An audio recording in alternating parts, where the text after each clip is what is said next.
Good evening and welcome to the July 17th meeting of the Falmouth Conservation Commission. At this time, please silence your electronic devices. If you're going to hold a private conversation, please take it outside. This meeting is being recorded by FCTV. If there's anyone else recording this meeting, please identify yourself for the record.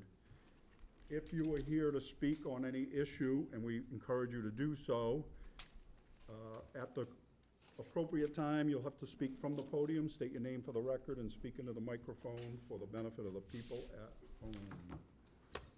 First up, minutes, June 26th. Yes, ma'am.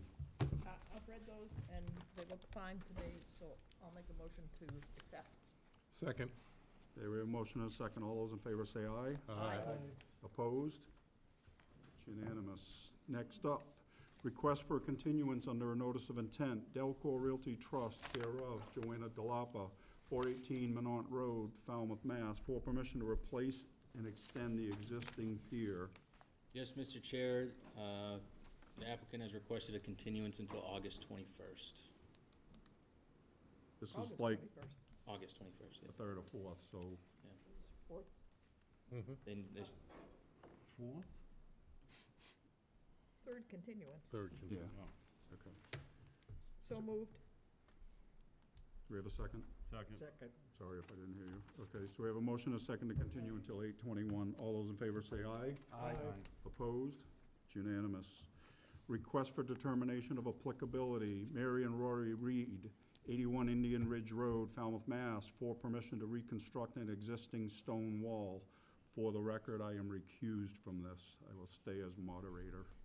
yes, Mr. Chair, the staff recommends a -2 determination under the state and bylaw. Resource area boundaries are not confirmed by this RDA. So moved. Second. We have a motion and a second. Any discussion from the board? Any comments from the public? Hearing none, I'll call for the vote. All those in favor say aye. Aye. Opposed? It's unanimous. Next up, Christiane Granat, 81 Madeline Road, Falmouth, Mass., for permission to upgrade to a Title V septic system. Yes, Mr. Chair, the staff recommends a -2 determination under the state and bylaw. Resource area boundaries are not confirmed by this RDA. So moved. Second. We have a motion and a second. Any discussion from the board? Any comments from the public? Hearing none, I'll call for the vote. All those in favor say aye. Aye. Opposed? It's unanimous. Next up, request for hearings under a notice of intent. All hearings of Falmouth Conservation Commission are held simultaneously under the authorities of the Massachusetts Wetlands Protection Act and the Falmouth Wetlands Bylaw. Although a single decision of the commission is issued, it represents a separate decision under each authority. First up, Mark Parker, 270 Acapesket Road, East Falmouth, Mass., for permission to raise, RAZE, and rebuild the existing dwelling, install new driveway, drainage, Title V septic system, retaining wall, mitigation plantings, perform invasive plant management, and all associated excavating, grading, and landscaping. Mr. Borselli. Oh.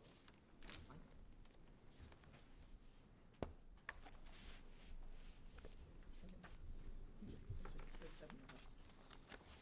Okay, so we're good. We're good. I'm not gonna call it yet. No, no, it's fine.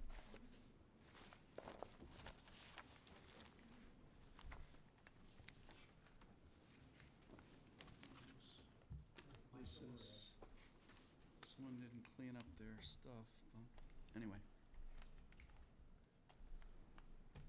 Thank you, Mr. Chairman, members of the commission. For the record, my name is Michael Borselli from Falmouth Engineering, and I represent the applicant, Mark Parker. Can I give it? Mr. Parker owns a property at 270 Acapesket Road. The property currently is occupied by a single-family dwelling, driveway, septic system, licensed dock, and other typical residential appurtenances for a house. And Mr. Parker has designed a plan that includes raising and reconstructing the existing house to a new house. And the project is effectively in the same location. By that I mean it's not closer to wetland resources, and it has been designed to meet the requirements for redevelopment and work within a buffer found at your regulations FWR 10.18.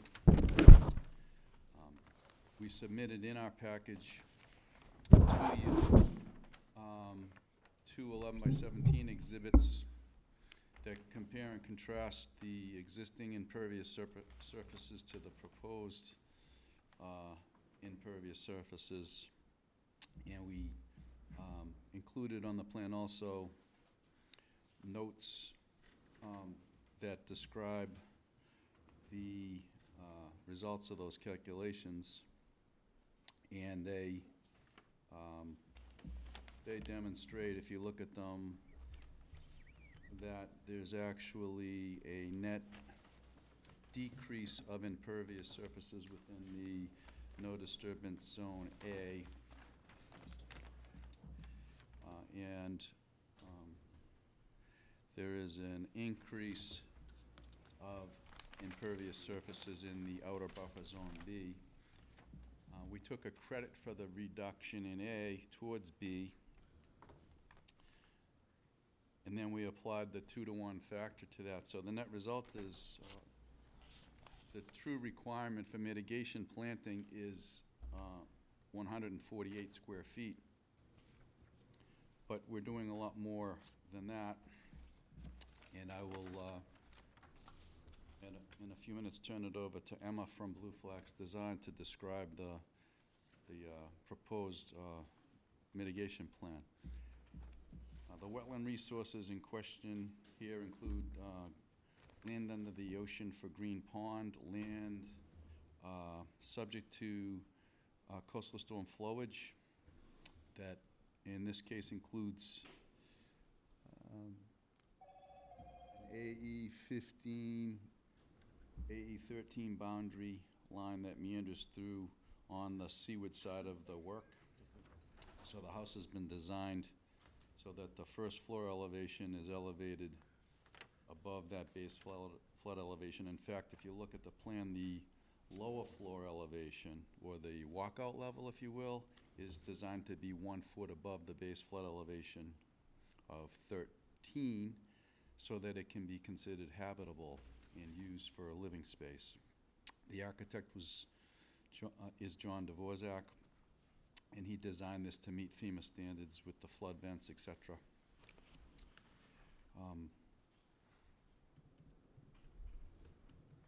We have shown, in addition to the mitigation planting that's required, a significant restoration of the buffer in the darker green area. Blue Flax Design did that design and submitted a separate plan and specifications and protocols associated with that. There is currently an existing septic system in this location, and it's being proposed to be moved outside of the 100-foot setback from all wetland resources, including the top of coastal bank. I don't believe I pointed out that there's also a meandering coastal bank that goes right through the property here. It's in the location almost coincident with the flood zone boundary. It's delineated by the DEP policy 92-1. The slope's between 4-1 and 10-1, so it's effectively coincident with the boundary of the flood zone, or it's slightly above it in this location. So there's a 50-foot no disturbance zone A from the bank, and a 50-foot outer buffer zone B from the bank, and there's a 100-foot no disturbance zone A from the salt marsh. There's also a small dune, so we have a lot of wetland resources on this waterfront, and we showed all of the A and B zone boundaries from those, so it gets a little bit confusing. But the net result is that we have not moved closer than the closest portion of the existing primary structure with the proposed house. And we have mitigated for the increases in impervious surfaces, as well as we're proposing some restoration. Part of that restoration includes removal of all the, this cobble rubble slope stabilization that must have been proposed when the original house was constructed. This is all sort of cobble-sized stone that is embedded on the bank. That's proposed to be removed and then planted with native plant material. There is a limit of work that runs along the boundary line and then across the seaward side of the all the construction activities.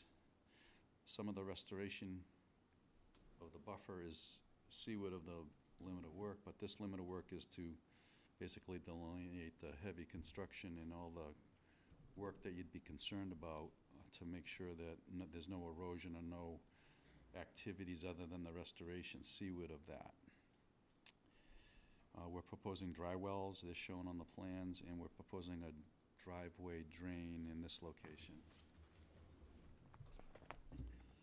So we designed this to work with your regulations for redevelopment and work within a buffer. We think that although the house is somewhat bigger, there's a vast improvement because of the restoration of the buffer. And with that, I'll turn it over to Emma, who can go through the planting plan.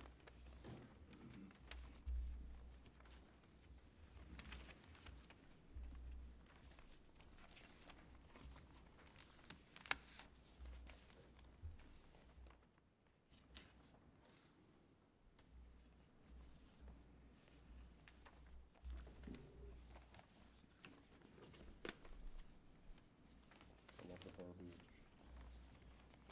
I know, that's pretty well put, thank you. Thank you too. All right, good evening. Emma Votor with Blue Flax Design.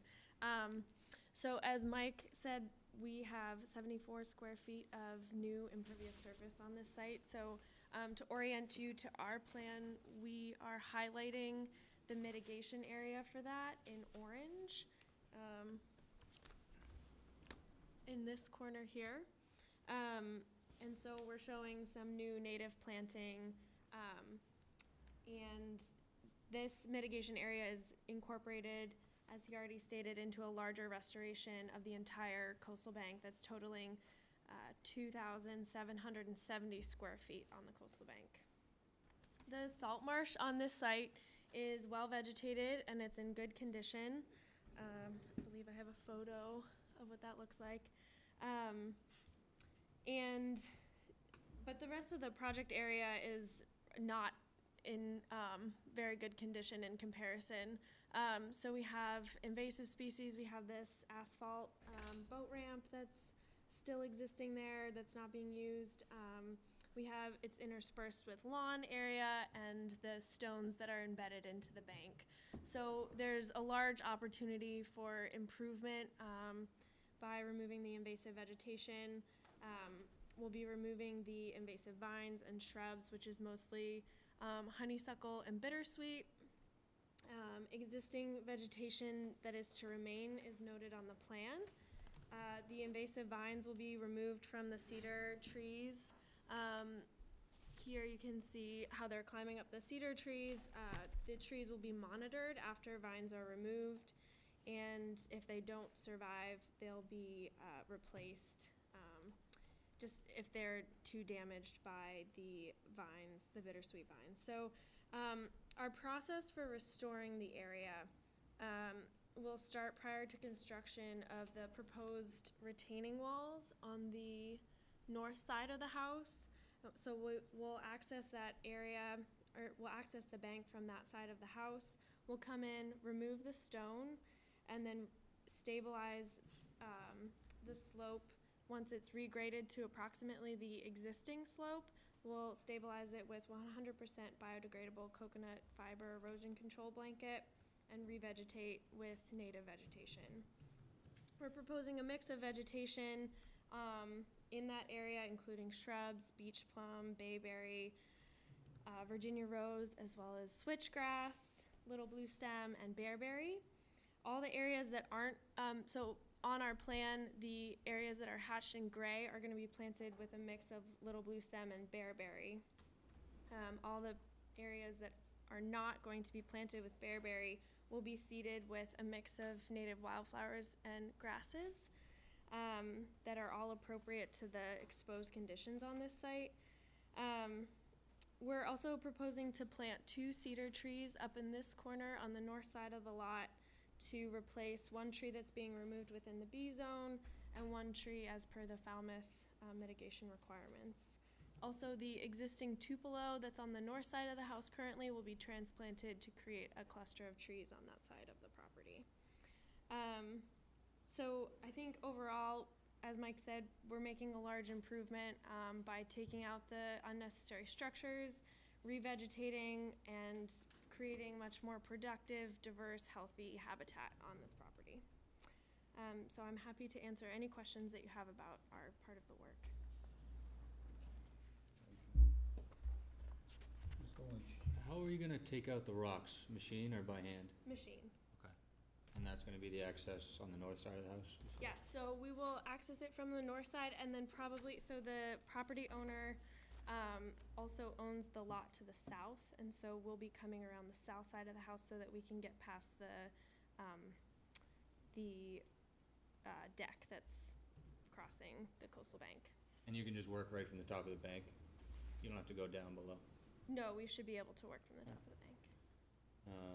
All the other questions were answered, so I'm good with it. Thank you. Mark? Can you reiterate how you're going to get those rocks out?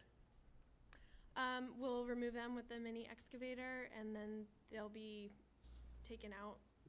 It seems like the best place to drive that excavator was down where all the shrubbery is, down at the base of the bank. We'll be able to. You really don't want to mash all that down. clearly. Yeah, right now, before these retaining walls are built along the north side of the property, we'll be able to access from this side, and that's just lawn right now. So we'll be able to drive in and come across here, across the top of this slope here, and then access the rocks from that side. You can actually see the rocks a little bit better on Mike's site plan. Yeah. I just want to add to that, one of the other methodologies, realize the existing house is going to be demolished. So when the larger excavator is there to demolish the house, there's an opportunity to use that machine too, that has much longer boom and a longer reach. So we're not having to drive around a structure. The sequence of events could be demolish the house, pull the rocks out, load them into trucks with the demolition material, and when you have a wide open site.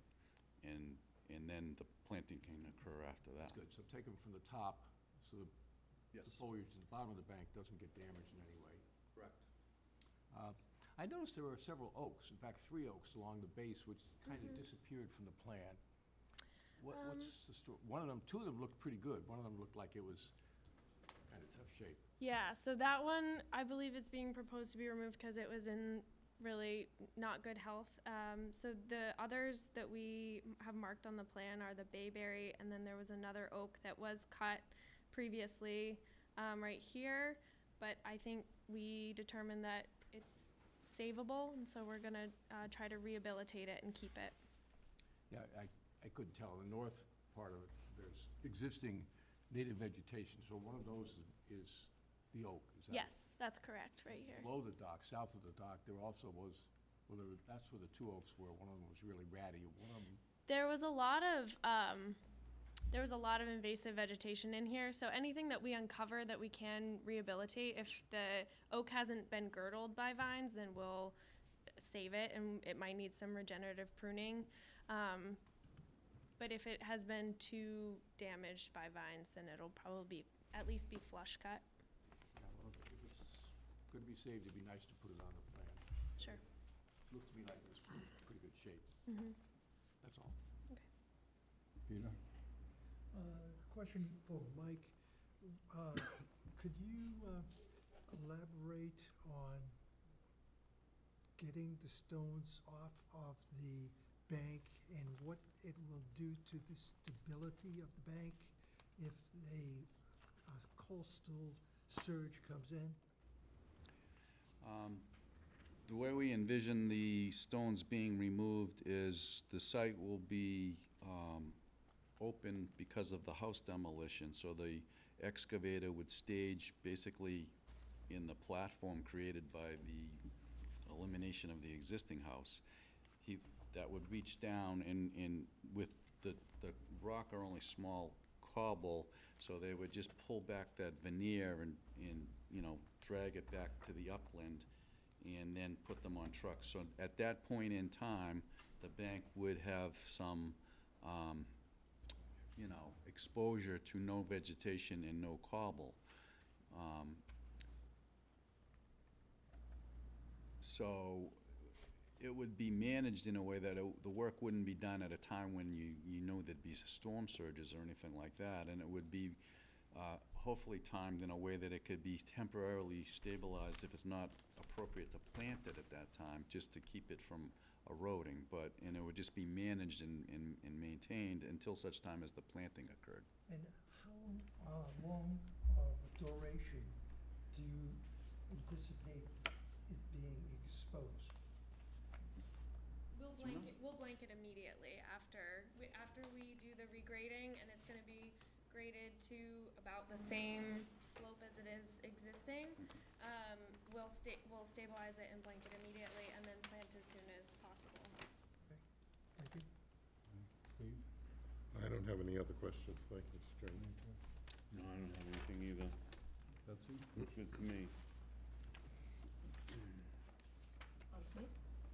I have some questions. Of course you do. I know you'd be disappointed if I didn't. Cut and fill, Mike. We actually believe that the cut and fill is gonna be de minimis to the point that this new house has been designed to basically sit in the same pad or platform location Okay. as the existing house, so, It's a little bit bigger, and it looks like it's going back into yeah, a slope. it is a little bit bigger. See, that, This one area here is gonna be regraded and reshaped. I didn't calculate there's no import. If anything, there's gonna be a minor export of material, but there's no proposal to haul material in. That it's gonna be reshaped and either used to regrade around the new house, or any surplus would be removed. And I didn't do it, I can provide a calculation, but I haven't, I thought it was de minimis, it wasn't significant, I didn't do the calculation. okay. Is there a change in the number of bedrooms?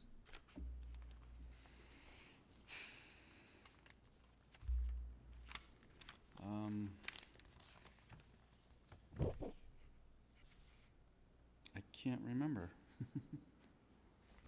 I think there is. There may be one additional bedroom, I just can't remember, from the existing house. I can't remember from your narrative. I can get you the information, but I don't recall. Okay, and, so my last question goes back to the slope. So I kinda get how you're gonna remove it, and I get that you're gonna try to stabilize it, and you'll have some sort of sediment barrier beneath it, downstream of it, right? But are you thinking of putting all the plants in initially, and then building the house? Is that what the sequence? I'm not, Well, I don't think she understood that you're gonna put Yeah. a temporary blanket on top of the bank to stabilize it. right. No. So, once we come in, once the stones are all removed, we'll regrade immediately, blanket immediately, and then we'll do the planting at the same time as we come in and seed the rest of the restoration area. So we'll be able to do the invasive species removal, at the same time as all of that work is going on. And then we'll be able to plant the following spring, when the ground is thawed. So presumably you're gonna do this next winter, is Yes. that right? Yeah, And you're presumably. gonna stabilize it, and then you'll bring the plants in. I mean, are you gonna have access? I don't know how big some of these plants are. You're gonna have access once you start building the house? Yes, we will. Yes, absolutely, we will. Yeah, we'll be able to. Before or after, we'll have access. So we It's- may it- want conditions on temporary Temporary. stabilization or something. Yeah, well, I think that's what they're intending to do. Yeah. Okay, I think the sequence, if everything goes according to plan, is that if all the permits and the building permit is issued this summer, that they will start in as soon as the summer's over, the active Well, that's what summer I'm thinking, season. yeah. So it's likely the next opportunity to plant to stabilize the bank won't be till the spring, by the time they get to that point. I think Right, but presumably, I mean, the house isn't gonna be finished at that point, but presumably there's gonna be house. Yes, but there is property line access. to property line. Well, Yeah. there's access on the north and south side for the purposes of delivering plants. Yeah, Well, I think that's yeah. that's what I started to explain earlier, and the mic was sort of correcting my statement in that we can have access to the slope to remove the stone when the house is gone. But I think I started to explain that we have access around the sides of the house even after the house is constructed. So we'll be able to come in and do our work Even with that wall. prior to the wall being constructed. That's the only. Oh, so the wall is last, Work the way out. right? We'll still be able to get around the south side of the house as well Okay. for planting. The only large plants that are coming in are the trees, and those will be we'll be able to get those in around the south side. So Right. yeah. I don't want you to get painted into that corner. and No, then- absolutely. Yeah. Kevin? First off, considering all of the resource areas, I thought the design was very good. And I really appreciate the septic system, which I'm assuming is large enough to handle, no matter how many bedrooms they have, is located, far, close to the road, as far away as possible.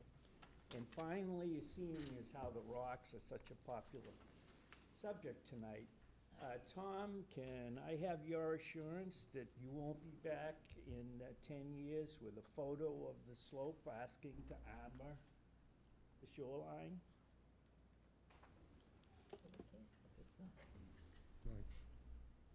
I can't even assure you where I'll be in 10 years, so I don't know, but, That's okay, don't worry. I couldn't help myself. I can say this, it'll be very difficult to get an equipment into armor at that point. I We'll do have think automated helicopters by then. one of the we do think that it will be more beneficial to have vegetation on that slope where the stones are. We've decided they're not structurally important to the integrity of that slope, and that vegetation will stabilize it just as well and provide better habitat. And will look Thank much you. nicer. Yes. It will. No questions. Nothing? Questions? All right. Mike, you're not touching the pier at all? Except you're adding a piece of deck to connect to it, correct? Yeah, I'm sorry about that. Right in this location here, of course, it'll be disconnected and then reconnected in the But same otherwise place. untouched? Otherwise untouched, yep. All right. Before I make a motion, can I make another question? Sorry? Can I have another question before I make a motion? So my other question is, have you gone to the Board of Health yet? We have not gone to the Board of Health because there's no variance relief necessary from the Board of Health. The only permit that the Board of Health issues is to the installer at the time we apply for the building permit. So it's a very routine thing. There's no setback variances, there's no, that's why I was a little I was a little confused when you asked me how many bedrooms. I don't have the number, but it meets all of the setbacks for your requirements and the Board of Health. So when the building permit's applied for, there's a separate sort of companion application that the installer fills out to get a permit to do the installation. That's the only review by Board of Health. Size deficiency. They don't believe it. Yeah. They Well, don't get a no, I mean, building I permit think- without it, so. Presume that their job, right? They won't get a building permit without it. Yeah. They like to have your house. Yeah, they like to have this house sign off, so. Any further discussion from the board? I'll make a motion to close the hearing and take it under advisement. I'll second. We have a motion and a second. Is there any comment from the public? Hearing none, we'll call for the vote. All those in favor of closing the hearing, say aye. Aye. Opposed? It is unanimous. Thank you. Thank you.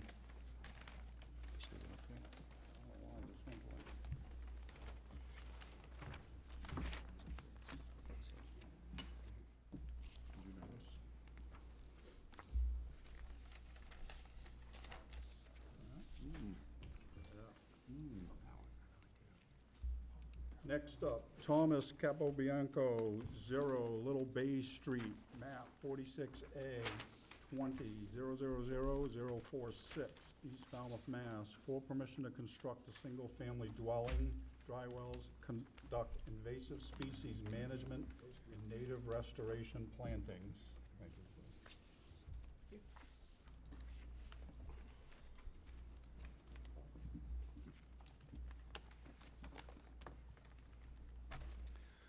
Again, for the record, Michael Borselli, Falmouth Engineering. I represent the applicant along with Emma Votor from Blue Flax Design. And we're here tonight seeking permission to construct a single-family dwelling at the property known as Lot 46, Little Bay Street, which actually has frontage also on Hiawatha Street, which is where we would gain access to the site. Little Bay Street is on the wetland side or seaward side of the lot, and it is a paper road currently occupied by a salt marsh, a BVW, and some buffer to those wetland resources. There is also land under the ocean of Little Pond, which is a coastal pond, and there's land subject to coastal storm flowage. In this case, if you look closely at the plan, there is a boundary between a VE15, which is seaward of this blue line, and it's also coincident with AE12 on the landward side of that line. So the balance of the lot and where we're proposing the house construction is in AE12.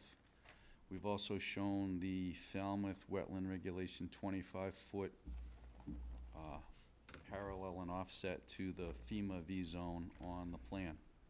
And the other associated no disturbance zone A's and outer buffer zone B's are indicated on the plan, which is all of the multicolor dashed lines. Of all those lines, I think the most important one would be the most landward no disturbance zone, which in this case is the the 100-foot no disturbance zone from salt marsh, which is represented by this boundary here. This line that is even further inland is actually the 50-foot outer buffer zone B to a BVW.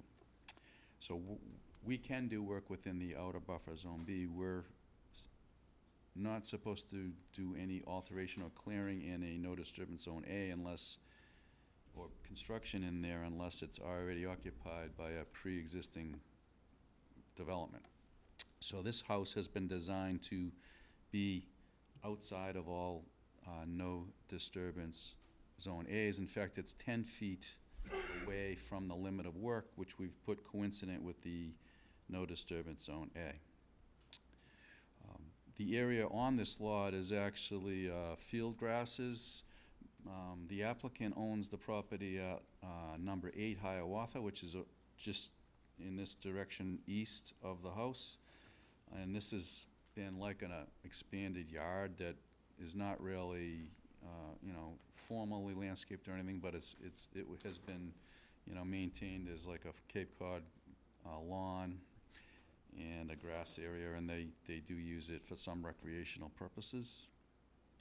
The buffer to the BVW and the salt marsh is in need of some restoration.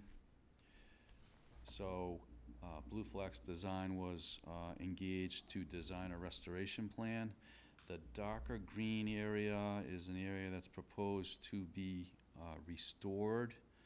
We discovered when we got involved with this project that there had been some mowing done in that area. And we advised the client that although they were invasives and they thought they were okay to mow things like poison ivy, that there was mowing, and that we advised them that that had to stop and it needed to be restored. So part of the plan is to restore that with native plants that are approved and on your list. In addition to that, dark green, this lighter tan color is an area that is the actual mitigation for the work that we're doing in the outer buffer zone B. That it's a 2-to-1 ratio for any impervious surfaces. In this case, it's the house itself and a portion of the driveway. And the general notes numbers 11, I'm sorry, 12, 13, and 14 indicate that there's an increase of 490 square feet in the outer buffer zone B. Applying the 2-to-1 ratio requires 980, and we're proposing 1,000 square feet of mitigation in addition to the restoration planting. We have proposed a couple of trees to be removed. On the north side of the lot, there's a double 12-inch deciduous tree, double-trunked tree that is very close to the proposed house. It's in the outer buffer zone B to the BBW. We're also proposing one that's in this location, again, well, in this case, it's even outside the outer buffer zone of the BBW, but it's in land subject to coastal storm flowage, and it's right where the driveway was proposed. So it's outside of all the buffer zones, but it is in land subject to coastal storm flowage. There's a tree right on the corner of the proposed house that, again, is outside all buffers, proposed to be removed. There's a dead deciduous tree here that is in close proximity to the house that we're requesting removal.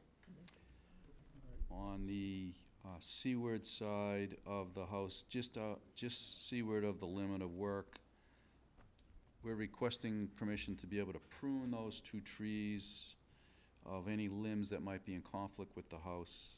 We're not proposing to remove them. We're proposing to just do some pruning. Some of the branches point in the direction of the house, and we're hoping you can approve some pruning of those 2 trees. There was one other tree outside the buffer zones in the area of coastal storm flowage here that we didn't note to be removed. In my discussions with Brendan, we talked about we should have noted that to be requested to be pruned for any branches in conflict with the house. And we're hopeful it doesn't have to be removed, but we won't really know until we get into the construction. We may want to come back and get permission to remove that if it's obvious it's going to be in conflict with the house. But again, that tree is outside of all of the buffer zones, and but it is in a flood zone.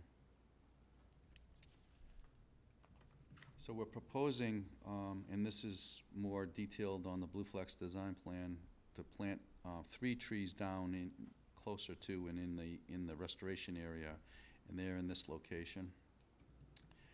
And all of the specifications for the restoration and mitigation are outlined in the Blue Flax design plans. We've also proposed a single rail split rail fence at the boundary of the buffer to discourage any future mowing. So hopefully between that and the fact that we inform the owner that he shouldn't be mowing the invasives, that'll be a reminder.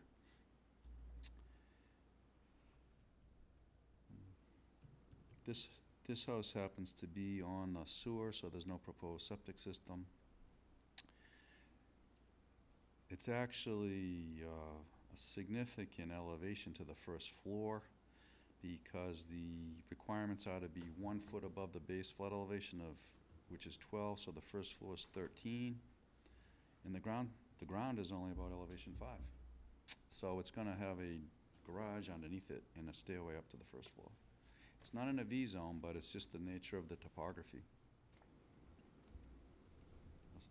So I guess with that, I'll turn it over to Emma, and then we're both here for questions.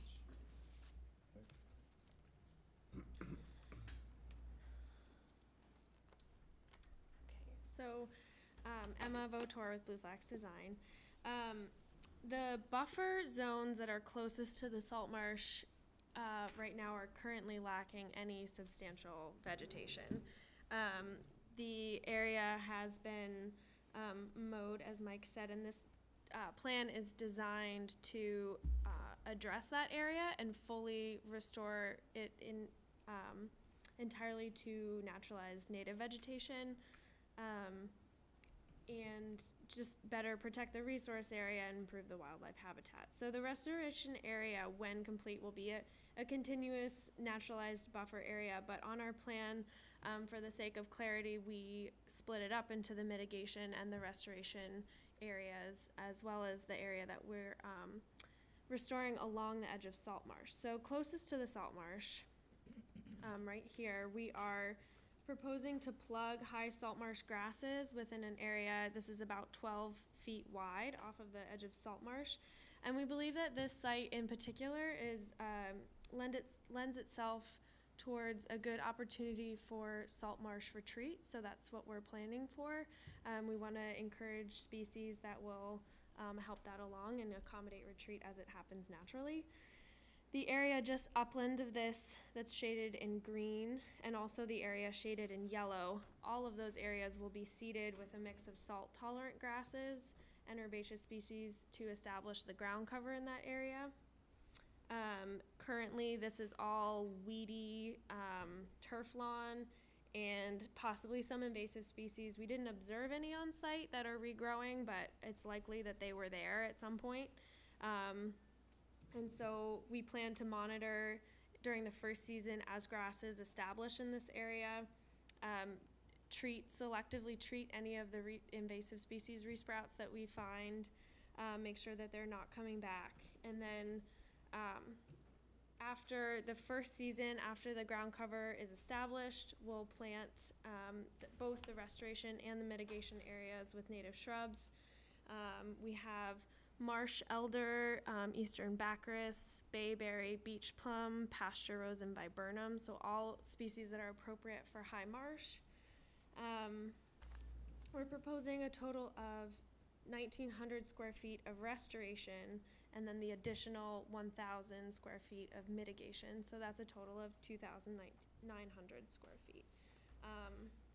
And then we'll be maintaining an access path 4 feet wide through the restoration area for access to the water, and that'll just be a mown path.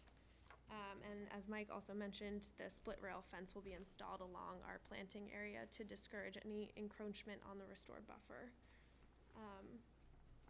So I believe that covers everything, other than the trees that Mike mentioned. We're planting a white oak and 2 serviceberry to mitigate for the trees that are being removed. So again, I'm happy to answer any questions. Mike and I met about this one, and he addressed all of my questions, so staff's good with it.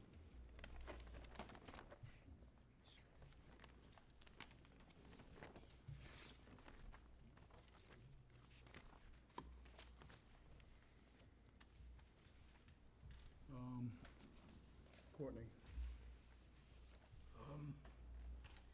Little Bay Street is a paper road. Who holds the paper? The applicant, his title examiner attorney indicated to us that he owns the frontage of Little Bay Road. So there's no issue with doing mitigation on this. Right. Otherwise, we would have had to name that entity as one of the applicants and obtain permission, but we had that researched by the title examiner. Okay. No questions, no other questions? Kevin? I guess I'm a little unclear on that answer.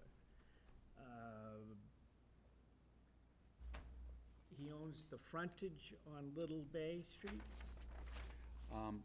He owns the actual land within the Little Bay Street Road layout, where his frontage is, I should have said. In other words, his property line is here, and Little Bay is a paper road that the other side of is here. Yeah. And we've been informed by the attorney for the applicant that Mr. Capobianco has a fee in that entire road layout, meaning he has the ownership of it. Okay, let's be clear, the entire. The width of entire. the roadway. Unlike some, Usually it's halfway. yes, but in this case, there is no property owner No on the other houseboat side. on the other side to claim? Because it's an, Okay. it's the ocean, or it's the pond. Thank you. So, were you gonna ask that, or can I ask that? So, Mike, you say proposed site redevelopment plan, but in fact, this, was there ever any permission to do any of the clearing in any of this site? I don't know the history of the property, when it may have been cleared, or, there's never been a house here, but I only know for as long as I've been involved with, doing work for Mr.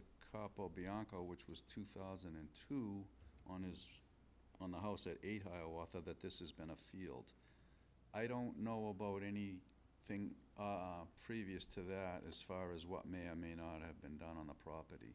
But at the time, in 2002, which was 17 years ago, this field was here, and as though it had been there for a very long time. What, you didn't look in the record, did you? In the aerials? Yeah.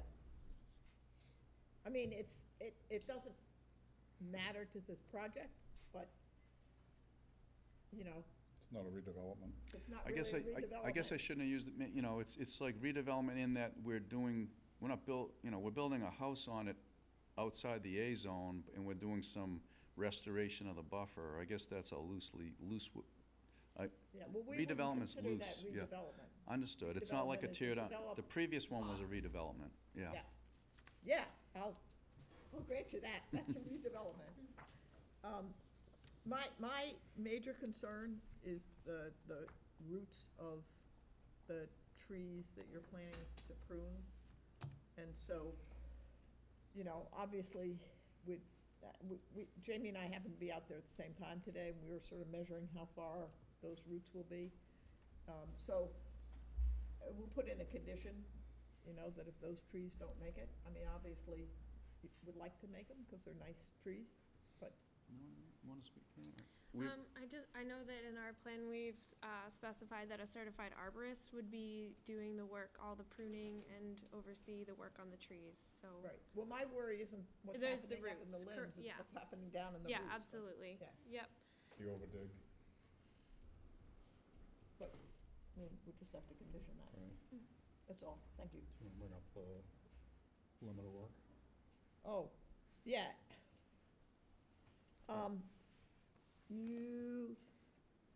You would have been better off if you hadn't said the limit of work is 10 feet off the house.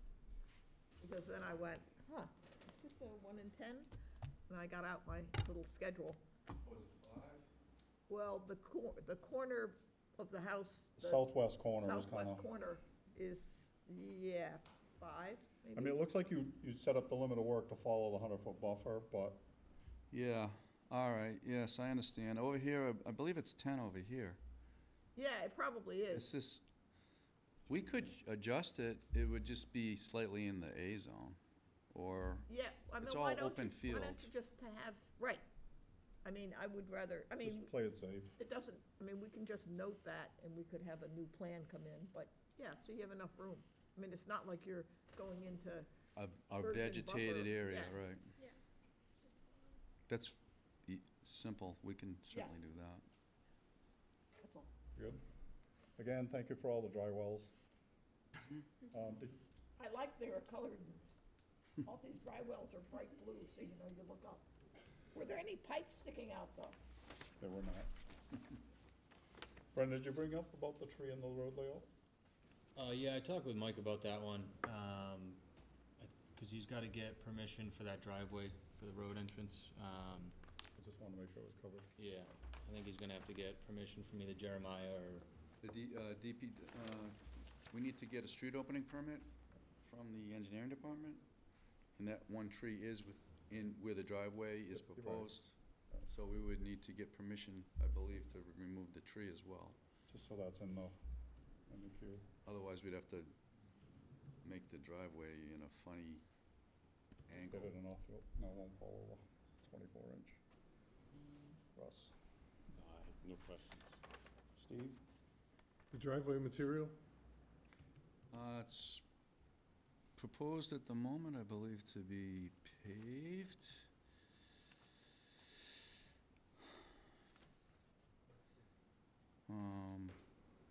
I didn't specify what the material is. If it's paved, you know, again, we're gonna need a street opening permit. And I'm looking, I see our town engineer in the back. They'll require that we don't discharge any water onto Hiawatha.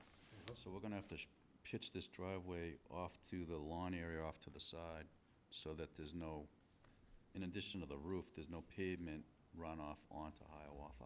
So we'll have to make the grass on this side slightly lower so the water drains into the grass area from the driveway.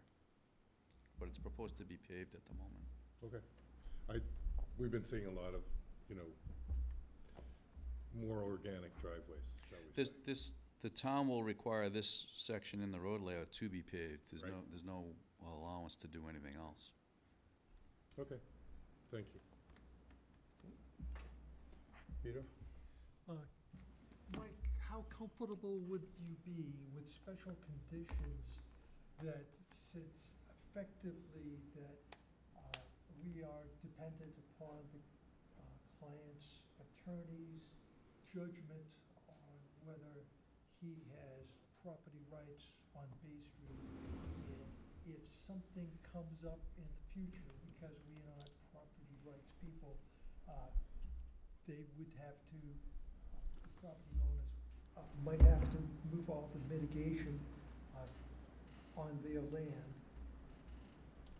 That's very fine, that's acceptable. Okay. Isn't it actually restoration rather than not mitigation there? There's a little bit of both. Right, okay. This little strip is mitigation and Oh, this all is right. restoration. To a degree, that'd be addressed at permit stage anyway, right? Zoning? We're not going to zoning. We don't need to go to Okay. zoning. Not the mitigation or the restoration, but just the ownership. Yeah, but actually, Peter bringing that Yeah. up, a condition would be that any it's mitigation that proven. was in an area that had to be removed would have to be put somewhere on the lot. On the same property, right? Yeah. I mean, I would think as an alternative to that, we could seek permission from whoever, if there is some, if we're gonna speculate that someone else has rights in that, we could apply for an amendment to seek permission and get permission Right. via a letter, because that's where it should be, really. yeah. So it's like contiguous along the, Well, that's my, essentially, mitigation is strictly on the property itself, not neighbor's property. So if it's oh, I understand, restoration, yes, I understand. fine. I understand. So this strip may have to move over onto this lawn area, is what you're saying. That- Yes, if we were to discover something, which Yeah. I don't expect that we would. Good? Mark? I have no comments. Excellent. I'd like to make a motion to close the hearing and take it under advisement. Okay. Second. Okay, we have a motion and a second. Any further discussion from the board? Any comments from the public? Hearing none, we'll call for the vote. All those in favor of closing the hearing, say aye. Aye. Opposed? Unanimous. Thank you again. Thank you very much.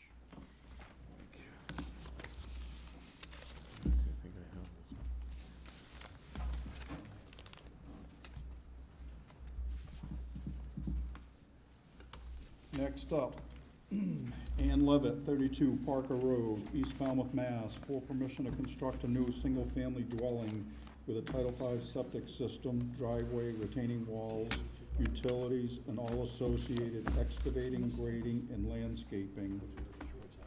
And for the record, we acknowledge that the house proper was not staked. And we didn't feel it was necessary for a continuance for that purpose. Just so you guys know that that was discussed. Okay. Mr. Chair, I will say we have not received a DEP number for this, so it's gonna have to be continued either way. Oh, we just got it? Oh, no DEP number. Oh, all right.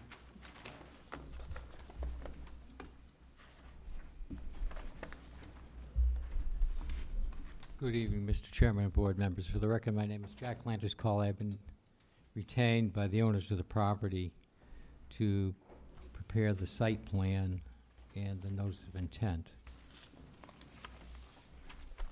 In the audience is the owner of the property, and if there's a question I can't answer, I'm sure she would be willing to attempt to answer that.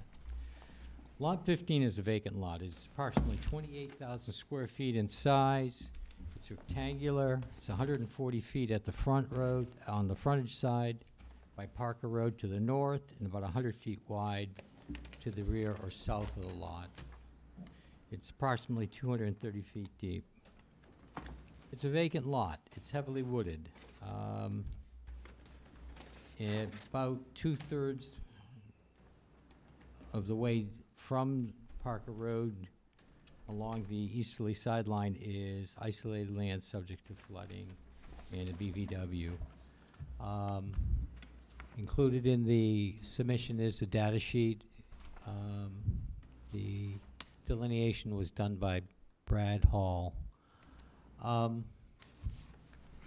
Having said that, we show a 50-foot offset from the isolated land subject to flooding, and also the BVW. We then show a 100-foot offset, or B buffer, from the BVW. In conjunction to preparing this plan, a percolation test was done. We show the locations at the top of the lot, and from that, we designed a septic system for a proposed house. For those who ventured out there, Parker Road is a private road and is in extremely poor condition. Parker Road is on the east side of John Parker Road. It's just north of a drainage area and a former bog on the east side, and the Coonamessett River to the west. As I said earlier, this entire lot is vegetated. What it is, the owner of the property is trying to do is make this lot marketable. And what I mean by that is she has a vacant lot, it has a wetland on it, and quite frankly, she wasn't certain at the very onset whether or not there was even a wetlands there, and she is attempting to market this property. In order to market it, she's been advised by her realtors that we do what we're doing right now: perform a perk test, design a Title V system, show the wetlands, and determine whether in fact it is a buildable piece of property. So the plan that's depicted in on the display it's more than a concept. It's a plan that can be executed, but in all likelihood, We anticipate if the buyer or the buyer wants to modify it somehow, they know the limitations of the use of the property, and I believe that it will be modified. What won't be changed is the number of bedrooms. Won't be changed is where the driveway is. Town of Falmouth requires 10-foot setbacks from the sideline, 25 feet from the front yard. You can see that we proposed a structure that's 25.2 feet away.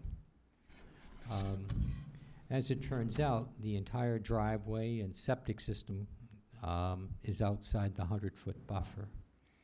And the entire project is basically 70 feet from the closest portion of the proposed project is 70 feet from the delineated wetland. We show a limit of work. We're not going to use hay bales, we'll use straw bales, and that is 60 feet away from the closest portion of the wetland. And we're at least another 10 feet beyond that to any portion of the proposed structure. The proposed structure will have an improved driveway. I'm recommending it be paved. It does show dry wells to pick up the extra flow from the proposed house, and it shows a small deck. In our narration, we said, because the question is how much of this area is in the B zone, if you look at the table, you'll see that we have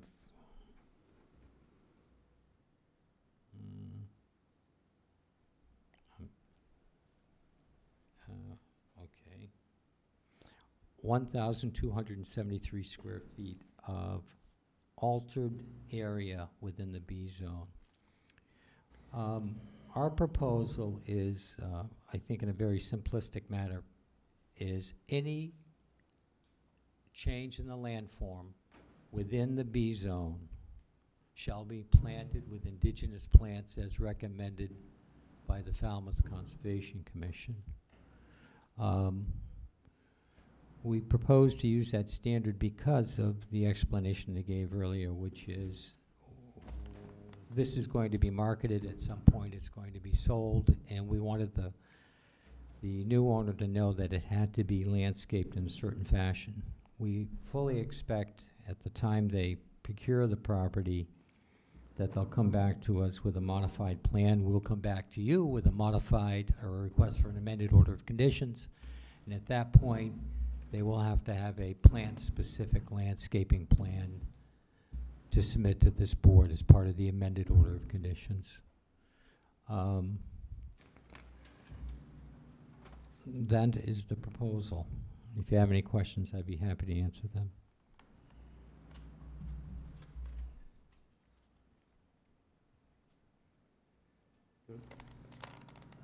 Yes, Mr. Chair, staff was a bit concerned that isolated wetland might have been a vernal pool. I reached out to Brad Hall, who did the delineation, and he did it in May 8th of this year. He saw no biologic evidence, no wood frogs, no egg sacs, no standing water. And especially after all the rain we had in April, I think that's a pretty good indicator that it's not a vernal pool, which is good. That's a good thing. This lot has been, and I think part of that explanation that Brad gave is that if you go out there and take a look, there's what we call a saddle over here, where it actually was filled, I think, in the past to gain access up to John Parker Road. And when they created that saddle, they prohibited the overland flow to go across to where the cranberry bogs, or the abandoned and now going back to native habitat, cranberry bogs are over here. Actually, they're over 200 feet away, because one of the questions was, are we subject to the Rivers Act? And so we determined that we were greater than 200 feet away. Because we wanted the same thing.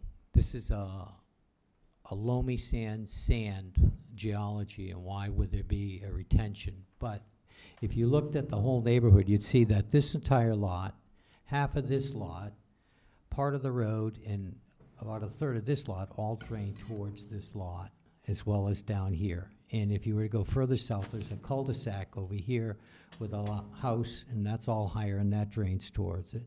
In this area, it was filled, I can't think more than 3.5, 4 feet, but it was enough so they created a road. So, And, the house is completely in Zone B, which is good. Zone A is staying vegetated, so staff doesn't have any other comments or questions about it. Okay. Ross, we'll start with you. I'm good. All right. Steve? Yeah, I don't see anywhere else you could put a house on this property, but I don't know what I did wrong. Is that me? Mark, would you, that dial, turn that down 1 notch, I'm please? sorry, I seem to be I think reverberating. that's what it is. So Thank you. I think using the topography of the lot, you've done the best work possible, and I think it's a good plan. And that's it. Peter? When I was visiting it, I didn't see the stakes. Did you have stakes on this lot to show the limit of work, 50 foot, 50, what? I'll give you 2 answers. No, we did not actually stake the limit of work, and I had this conversation with the staff. We staked the property line, we staked the wetlands, and quite frankly, on Tuesday morning when I realized, going through my punch list, that it had been staked, I called staff and said, if I have to continue it, I want to know right now so I can at least be courteous enough to my client. That it wasn't So, staked and yeah. Brendan and No, I understand. I absolutely understand. No further questions. Mark? No questions. Betsy? Well, I could say nothing, but I didn't even, I actually drove past the lot because I didn't see Because the house any- wasn't staked, we know. Well, because I actually did see a flag, and I'm like, oh, that's interesting. And when I got to a lower number, I said, oh, must be back there in those woods. I have no questions. Okay. That was the long version, just so you know. Kevin? No questions, thank you. No questions. All right. So we need to continue. Please, don't say anything. He's got We to have no continue. DEP. We have no DEP number. We have no DEP number, so we'll It'll be continued until you get one. I understand that. Okay. For the 31st? Sure, that I think sounds great. I think they'll have it in the next few days, hopefully, but, Okay. At the request of the applicant, I make a motion to continue to July 31st. Second. Thank you. Okay, we have a motion and a second. Any further discussion from the board? Any comments from the public? Hearing none, I'll call for the vote. All those in favor of a continuance to 7:31, say aye. Aye. Opposed? None. Thank you again. Okay, thank you, Jack. Thank you.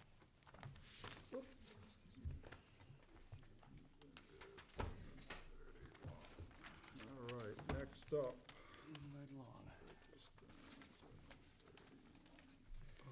Continued hearings under a notice of intent, Delcor Realty Trust, that has been continued to 8/21.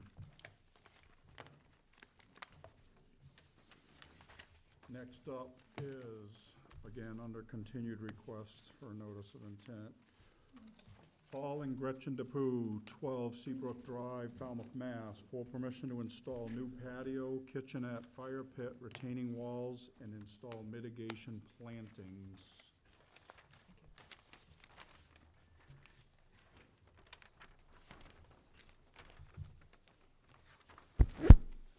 Good evening, ladies and gentlemen. My name is J.T. Newton from Maffey Landscape, and I'm here on behalf of the DePoos. You're up. I'm up. So, initially when talking with the staff, that it was originally determined that we could do this under an RDA, but once. Sorry, we need your name for the record. Oh, sorry, J.T. Newton from Maffey Landscape. Thank you. Sorry, I thought I had said that before, but it's been a long. We're old, we don't hear that good. I'm old and I don't remember what I say half the time, so. Sure, well, I'm gonna have it up here as well, just, I always try to bring it back up, because many times things die on me in the middle of a presentation, so I always go old school. But, Oh, Steve, you don't get your bonus. What'd you say? So originally, this was going under an RDA, but once the mitigation was determined, NOI was requested from us. So that's why we're back before you to do it at an NOI. But the homeowner originally, I have a few pictures for any of you that may not have been out there yet. But the homeowner originally wanted, basically, they want to do a landscape renovation. The front of the yard in particular, these are the main stairs that are going down. As you can see, they're not in the best working condition. And the front walkway is a little getting aged. The backyard area, there's also near the rinsing station and the hot tub, the wall is starting to fall apart. And then also the patio itself, they have found it to be rather unfunctionable for what they wanted to use, as well as being a concrete pad, it's lifting up in spots, and they've actually tripped on it a few times. And so that's why they wanted to redo their backyard. The base information that I am using was originally from an RDA that they submitted back in 2016. They were going to be expanding a deck and putting a second floor on, which they decided not to pursue. So they, once they did the renovation on the inside, they decided they did not want to be adding on to the house, so that they wanted to, like I said, just focus on doing the landscape itself. So we've come up with this concept for them, which they liked. In doing the calculations and talking with Mr. Lynch, that it was, more information was going to be needed to be provided, as well as the stamp drawings. So he said that we could still be presenting before you with the contingent that we get stamp drawings, which we are getting from Holmes and McGrath, who did the original base landscape for when they did the RDA back in 2016. So the front area, we have new walkways, and basically we're replacing walkway with walkway, replacing stairways with stairways. We're just shifting them around a bit. In doing the calculations for the further breakdown of the calculations, there was a -5 square feet within the zone A, which I felt was in the margin of error, so I didn't use it as any sort of benefit. It's basically a net 0 difference for the zone A area. For the zone B area, there was 157 square feet of increased impervious area. You can see on the plan that the areas in orange are the existing, what's currently out there, and then obviously what's in color is what is being proposed. So there, like I said, there was no net increase here. One of the questions that Mr. Lynch had asked me about was where we're pulling it out and there's walkway, why there was no increase, and that is because we're actually reducing the width of the walks and we're reducing the amount of wall space. So these stairs here are actually wider, and there's walls on both sides. We're actually going to be working with the grade to eliminate a wall on the right-hand side and shifting things around a bit. And then obviously in the Zone B area, there's an increased hardscape because we've added walkways that didn't currently exist, extending it down the full length of the driveway. The patio space in the back, once again, we're pretty much replacing patio with patio. We're getting rid of the deck that they found unfunctional and just getting stairs and actually increasing the patio space. We're shifting around where the hot tub was to a different location and actually adding an area so that they could have a changing area, so we're right beside where the existing rinsing station is. And that actually, in doing the further breakdown of the calculations, I actually made an error with the original ones that you see on your plans. They had a total amount of, between the front and back, there was 664 square feet. 157 was on the front. There's actually only 445 square feet. I had, when doing the calculations, I had actually added the area right beyond the 100-foot setback area up here, as well as there's an existing fireplace that's outside of the jurisdiction that I was including in because it was all part of the original hardscape area. So there's actually only 445 square feet for the backyard. but we're not proposing changing the mitigation in any way. We're still keeping the same amount of mitigation, which is being located in this area here. There was, on the original base information, there was 200 square feet for the previous RDA. That was because of the expanded deck that they were going to put in, which they're obviously not putting in. So we used that area and then expanded on that area as well. One of the other questions that Mr. Lynch had mentioned to me while we were going through this was that I had actually plants in areas that on the base it said there's a tree there. The tree is actually a stump that will be noted on the stamp drawings that we'll be getting. That is, you can see in this drawing here that there's a little stump that's, I don't know at what point that was taken down, but this whole area is what's going to be planted up and all the way further back that we're going to be using all native plants to fit into the mitigation area, which we are using basically all the native plants of spruce, blueberry, viburnums, and inkberries to fill in the area to make up for the 1,330 square feet of mitigation, with total actually being required is 1,204 square feet. So we have always like to try to have a little bit more of a buffer just in case there's obviously a margin of error that gets involved with things. So that's pretty much the overall concept of, like I said, we're pretty much replacing patio with patio, walkway with walkway. We're just shifting things around, and we are expanding the patio space so it's a little bit more functional for what the homeowner wants it to be used for. JT and I have had several discussions about this property, and he's addressed all of our comments and concerns, so staff's comfortable with, if you guys would like, close the hearing at the end of this, and under the condition that he'll provide us with the revised plan with the stamp and the new calculations. Which Holmes and McGrath said they'll, because people on vacation and whatnot, they should have it done within the next 2 weeks. So we should have it done, they said between 1 and 2 weeks, so it's probably 2 weeks with vacations. So probably by the end of the month, we will have a stamp drawing. That's fine. Yeah. It's up to you. You don't get to start work until we have the stamp plan. We are so far behind with work that 2 more weeks is not gonna make a difference. No more comments. Okay. Betsy? I have no questions. I know you've been working with Brendan, and thank you. Yep. Come up with a nice plan. Thank you. Kevin? No questions. Courtney? No questions. Russ? I wasn't on this originally, so. No, we never opened it. This is it. We never opened This is it. This is your first shot. You get to say something. Nothing. Looks good to me.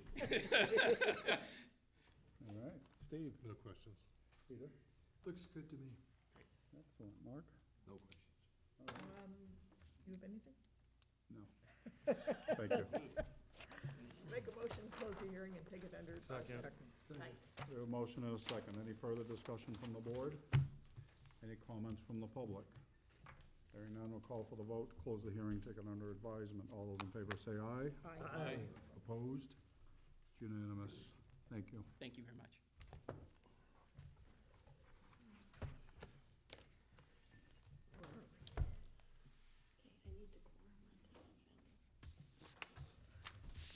Town of Falmouth, we want to move to the end, correct?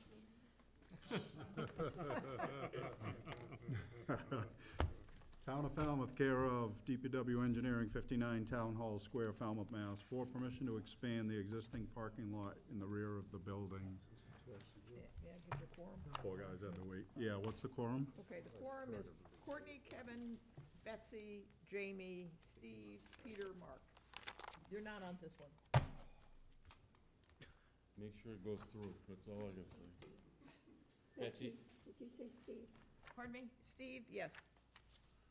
Courtney, Kevin, Betsy, Jamie, Steve, Peter, Mark. And do we now have a DEP number? Yes. No questions. Take it in resin. Yeah, it's not here, but. We do. We do. Okay. I do have several of the planting plans, if anybody wants to take a look at it while Jim's talking. Well, we'll let Jim do it. Mr. Chairman, thank you. James McLaughlin, Town Engineer.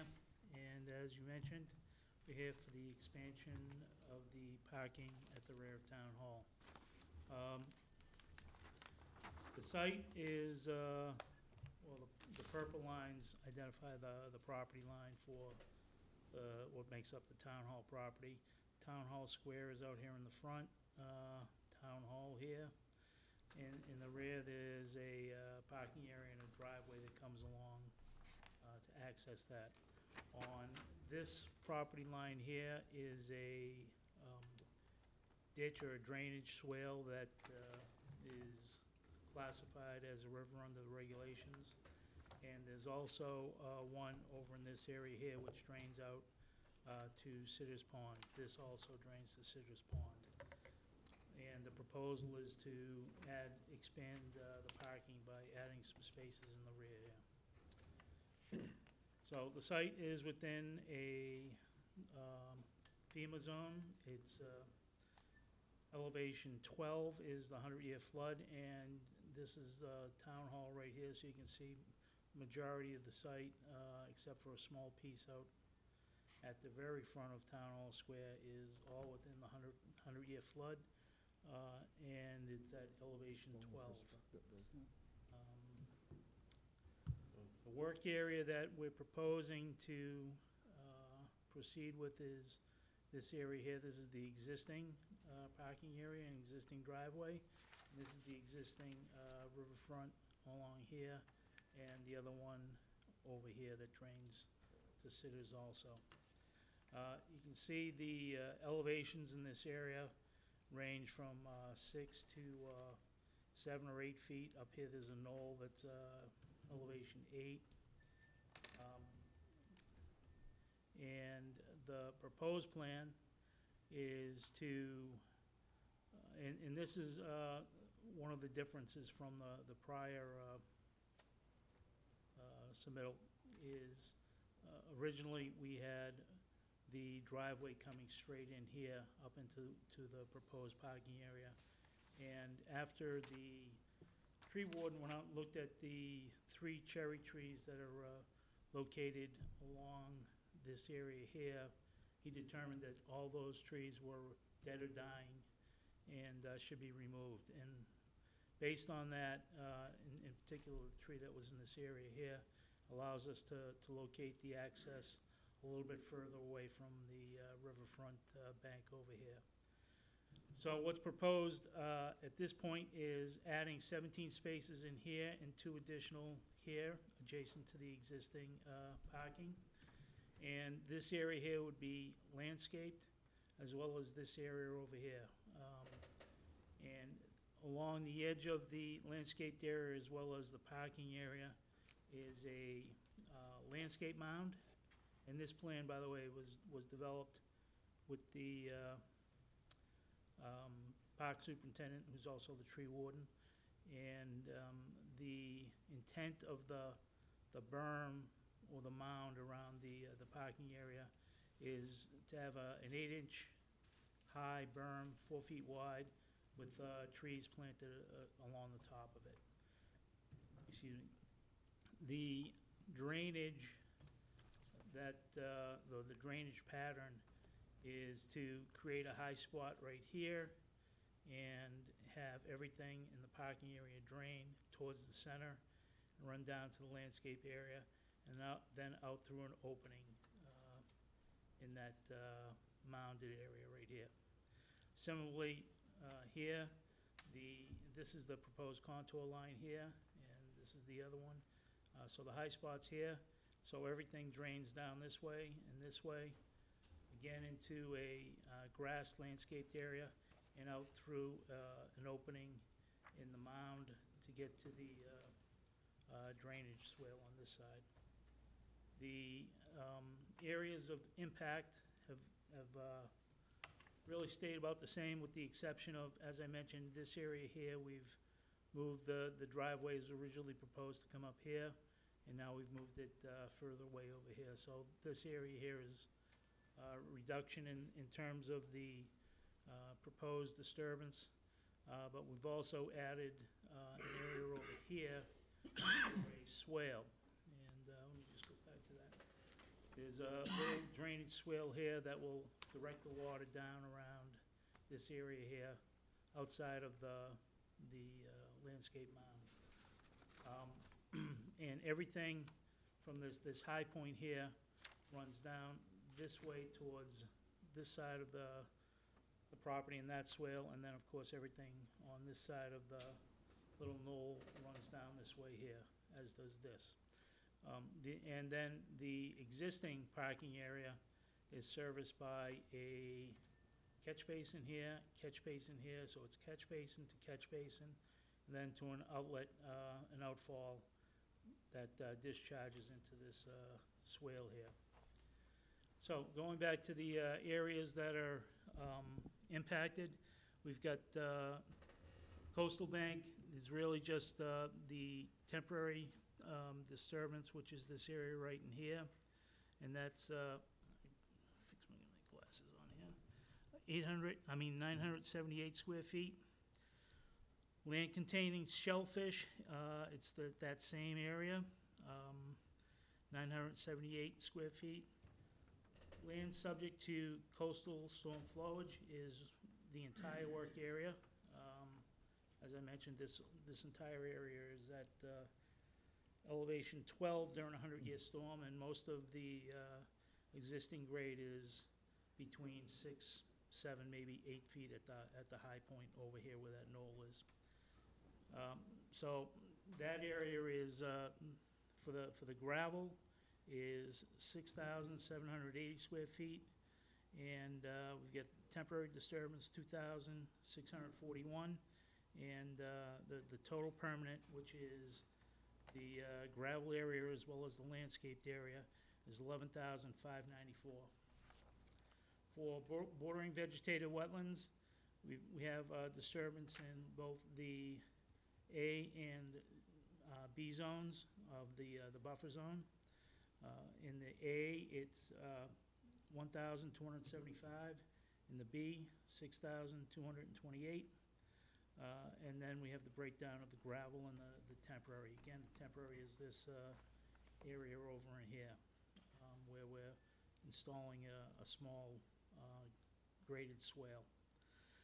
The land under Salt Pond and Bank of Salt Pond, we've got, again, the same area here, 978 square feet of temporary disturbance. And for banks of fish runs, similarly, 978, the same swale area. Inland bank, we've got 100 feet from this bank as well as 100 feet from this bank over here. That's in the red. And so for the A zone, we've got 3,163 square feet, and in B, we've got 3,350, and that's broken up between the gravel and the grassed areas. And then land underwater, we've got permanent disturbance in terms of the A zone, 3,146 square feet, and in the B zone, 3,358 square feet.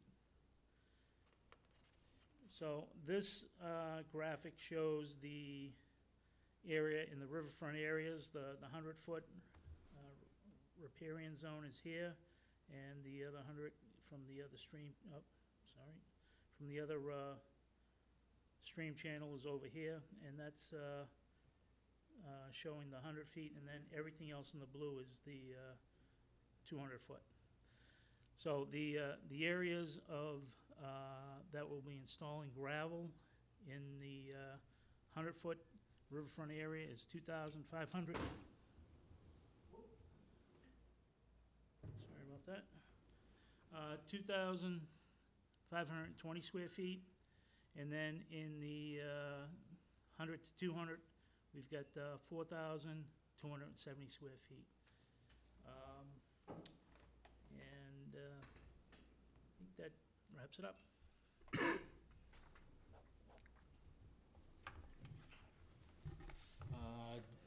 We looked at the landscape plan. That looks good. Thanks for doing that and everything else you've been doing with this one and being patient with getting the DEP number. But after looking at the plan, staff doesn't have any comments or questions. Yeah. Mark, we'll start with you. Nothing. Peter? Good plan. No questions, Mr. Chairman. That's it. No, thanks to Jeremiah for providing that. Kevin? No questions, Mr. Chairman. No questions. Okay. Do we have a motion? Motion to close the hearing and take it under advisement. Second. We have a motion and a second. Any further discussion from the board? Any comments from the public? Hearing none, I'll call for the vote. Close the hearing. All those in favor say aye. Aye. Opposed? It's unanimous. Thank you, Jen. Thank you. Jim, you're welcome to stay with us. Thanks. Welcome. I offered to push him to the end, but. All right, next up, Susan Moran, trustee, 402 Wild Harbor Road, North Falmouth, Mass, for permission to construct a three-car garage with living quarters on the second floor, on-site sewage disposal system, driveway, retaining wall, utilities, and all associated grading, excavating, and landscaping. Quorum, please. Quorum is Courtney, Kevin, Betsy, Jamie, Steve, Peter. Russ, you're out. Mark, you're out. Temporarily.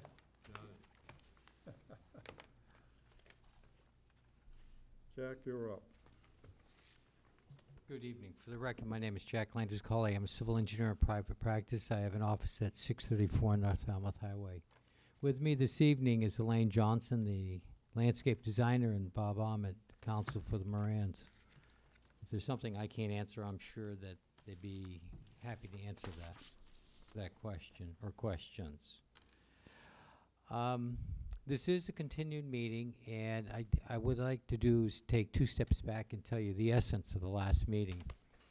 I think it's fair to say that the meeting went well, but and many questions the board had were answered. The one question that wasn't answered, and we need to provide clarification, was the utilization of porous pavers, and then ancillary to that was a discussion about the maintenance of a certain vegetated area that was approved in a prior order of conditions. Other than that, I don't believe there were other issues. What we have done since then is you should have received 6 different items from myself and Elaine. The first would be the new plans from me. The second would be a narration on the use of porous pavers. The third would be a landscape plan provided by Elaine regarding the discussion about the buffer zone of a prior application, which is over in this area. And the last is she provided a planting plan, or a planting list, I should say, that accompanies the planting plan. Why don't I begin by focusing on the porous pavers? What we did is we explained in narration at the last meeting that this is a product that has wide application and is used by a number of government agencies, and we are proposing to use it. As part of that proposal, we wanted to demonstrate that, or we wanted to provide guidelines, and those guidelines are explained in the narrative, which says that the installer of the porous pavers shall certify that they've been installed according to the manufacturer's recommendations. In addition to that, there's a requirement they inspect them and provide a report on the effectiveness of them. In addition to that, we had come up with a maintenance program where they have to inspect and maintain at least twice a year. The first being after the frost leaves the ground sometime in the spring, and the second after the leaves from the deciduous trees have fallen. Those are two important times because anything that might clog with the falling of leaves, we want cleaned. And in the spring, if there's been any upward thrust from frost heaving, we want it corrected. And we also stated that any repairs or any damage observed would be repaired by the same company that installed it, and again would recertify that it's been installed according to the plans. What I did do is I reviewed their literature. In addition to that, I reviewed the literature, and it was clear to me there's a few things about it. One, they talked about use of the product. We stated that it's a seasonal use. When you read their regulations, there's clearly, or not regulations, but the manufacturer's recommendations, they clearly differentiate between percent slope. We have a flat slope. The type of use, we've stated that it's going to be a low intense use. In fact, based on the last 20 years I've worked for the Morans, they've used that house seasonally the entire time. What has changed is they've gone from having a smaller family to an older family to children who are old enough to have children. And so now we have at least 3 generations of the Moran families visiting Grandma and Grandpa. So what we did is we modified our cross-section to account for heavier rainstorm events. And again, if you read all the literature, the more effective, this is more effective if you have more permeable soil below it, which I think just is logic in itself.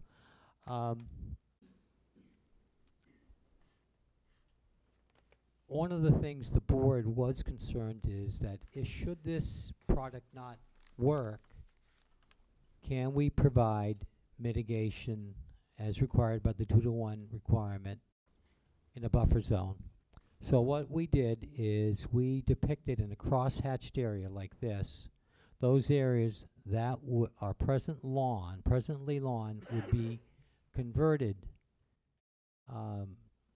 should the porous pavers not work. And the planting list, we feel confident that it's going to work. However, in light of the fact that it may not work, one of the submissions by Elaine is plants that would be recommended to be planted. Should that event occur, that we have to specify planting, at the time she would prepare a landscape plan that would satisfy the commission in terms of type and spacing and size. In addition to the crosshatch area, we also said that, and it was discussed with the Morans, and actually it was presented at this meeting, that this southerly entrance is used, well, it's not, even though it's a, I'll call it a garage, it's really a storage area for those things pertinent to the use of the property, whether it be bicycles, kayaks, or other outdoor products. So part of the mitigation is that this would be converted to a turf grass, and we stated that it would be drought tolerant and capable of supporting foot traffic. So by utilizing this area and all the crosshatched areas, we've met the 2-to-1 mitigation standards that you require. I think that answers all your concerns from the last meeting. If there's something else that I can answer, I'd be happy to. If necessary, Elaine or Bob could answer those other questions I can't answer. Thank you. My only question is for the landscape plan. There's no quantities or sizes for the amount of plants?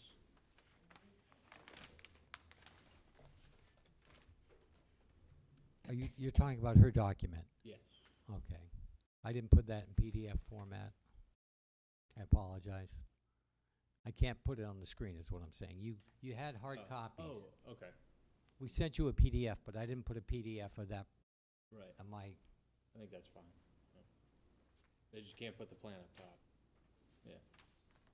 But you can still you address. should have 13 copies. Yeah, no, no, Oh. I meant the plants themselves on the planting plan. For, I mean, Zone A, Zone B, and Zone C, there's Are you the talking? species listed, but there's no sizes or quantities. Okay. I think I explained in my documentation that the sizes conform to the recommended sizes that is in the literature for the Cape Cod extension. In other words, shrubs basically are 2 to 3 gallon. Okay. Trees are basically 1 to 2.5 inch caliper.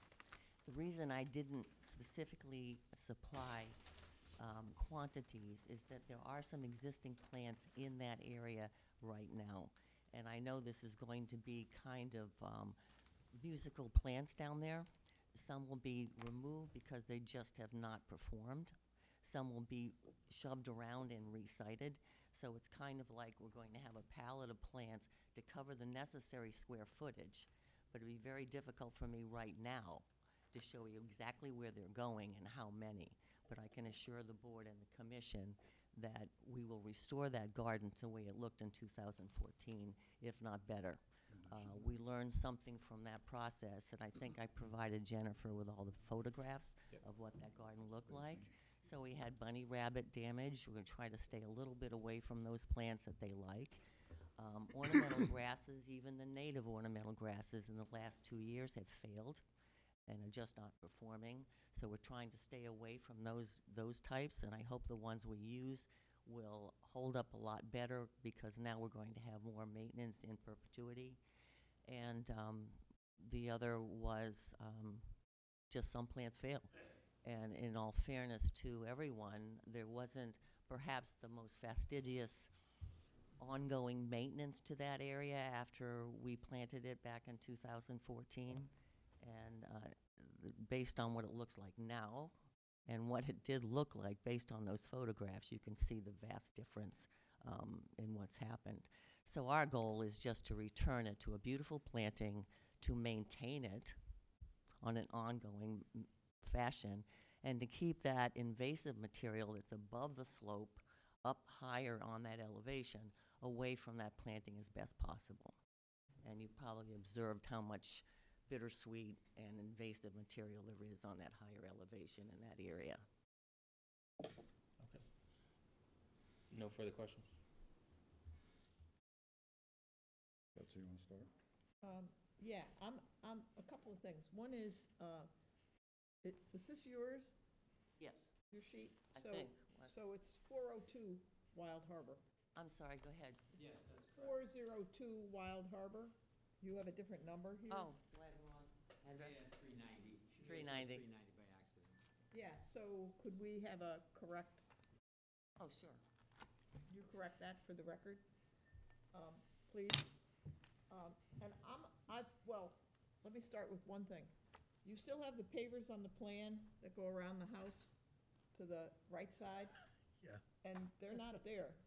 So would you please give us a plan with the pavers off the, we did this last time, remember? Oh, yeah. Betsy, I apologize. I got so focused on the Boris pavers, you're right. I knew, we Okay. know you're focused on the porous pavers. Yeah, you're talking right about in here. Yeah, Yeah. why don't we just Yeah, have a I can, plan and I just can eliminate take them that. off? Yeah. Okay, thanks. And I'm a little bit confused. I was actually confused with this plan when I first looked at it because, well, actually, I'm still confused. You have this hatching. This hatching? The hatching, Right. and so there are two things we talked about. One is Bob mentioned, could we see an area where if we did need to do planting, we could do planting? So I don't actually see that called out. And then Jen said that there was an issue with some of the prior mitigation planning. planting, which I and I think can you just explain that. addressed. But I don't know where either of those things are on this plan. Okay, let me explain that. This, if you look at this line right here, Yep, that defines the edge of the lawn and the area that. that we just talked about. That you just talked about. All right. The And I crosshatch could figure area out here. yours went to that. Okay, this crosshatch area is actually existing lawn that would be removed in order to make your 2-to-1 mitigation requirement. Ooh. We physically went out and located it. This is where the lawn is. And this is, I think, 6 or 6.5 feet wide along here, times, I think, 100 feet maybe. So this represents about 600 square feet. Well, how does that relate to the mitigation planning that needs to be? That failed, Refreshed. all of that is behind this. Oh. Could I ask you, could it, well. Show this that is- on the plan? This is, yeah, we can put that, Okay. we can put that in the condition, but Okay. when I look at a plan, I like to kind of, I mean, I said, okay, Bob said this, where are you providing that, and where's the extra mitigation? Every bit of cross-hatched area represents lawn area that exists that will be removed in order to make your 2-to-1 mitigation. Okay, But I it's- believe you, I just Okay. would like this documented on the plan. Betsy, just to clarify, when we met with Jennifer and Brian way back before we even filed the NOI, Jennifer and I talked about the condition of the existing garden that was planted in 2014. That would have to be And, refreshed. yes, so right. that was what this supplemental plan is trying to show you. What Jack is referring to has very little to do with that in a way. It has to do with what we would provide for mitigation if indeed grass paver 2 system doesn't perform the way we wish it to perform. Okay, that's So all that- fine. I would Okay. just, I want to come, Yeah. somebody else might, Russ hasn't had anything to do with this. He might say, what are they doing in this plan? And so, or, someone, we have another, Kevin might be the person who has to go out for compliance. And he might say, well, what are we Show it on the plan. showing on the plan? Yep. So just so you make it clear on the plan what we're doing, Correct. what you're doing. The plan has a note. It says area available to mitigate in the event the pervious pavers fail to perform. And it then shows these areas. No, I with see that, label. but that's on the second plan. It would be nice to have it on the top sheet when you first look at it. And it would also be nice to have identified the area where their mitigation planning is going to be improved. Okay. Yeah, and that we can provide. That is, again, right in this area. I mean, this isn't for me so much. I mean, It- next time I go out, it'll be something else being done at the house. It's for whoever has to follow up Right. to check to see that it meets what you agreed to do. Right. The refreshing of the 2004 planting areas are all the areas that were approved for planting in 2014. So you have plans of record that show that area. Really, the present project doesn't require any mitigation. Right. Unless the Right. pavers fail. The pavers have been designed with really extra depth of porous underbase to try to prevent them from failing. We're going to make every effort that they don't. And the Morans, as you know, have used grass pavers on other parts of their property, which, if you've seen them, seem to work beautifully. And we've put in conditions that are going to really maximize the likelihood that Yeah, there'll never be that mitigation required. I don't have any problems with the plan, except that when a plan is before me, I would like to have it clear what these cross-hatching hatch areas mean, and also where there is mitigation planting on here. That should be identified on a plan. even if it's mitigation planning that was from a prior plan. I'm not sure that process Just a really, matter of I would agree with you because they're two separate projects, but we can show it on the plan for you. And we thought that with the note I've shown and with the cross-hatching, that it's pretty clear this potential mitigation area is shown, and the purpose of it really is to show that this is a case where there is the opportunity available, and there's actually significant Yeah. more area available. I don't have any problem with that. And we had a further one in that same night where we did the same thing. I don't have a problem. All right, so you're just really looking for more information, which we think is there, but you'd like it shown better, we can do that. Yeah. Well, we'll condition it what we want. The one concern about a condition that I would like to speak to is that, so we had a 2014 project that was approved, mitigation planting was installed. What was installed was just as was what was required. I gather a certificate of compliance was issued, but some of those plans for various reasons have failed. So this is an opportunity, as it is, because we do have a new project pending, to, as you've said, refresh it. But I'm concerned that that if it can be, of course, a condition of the new project, we have no objection to that, but we would not want to have the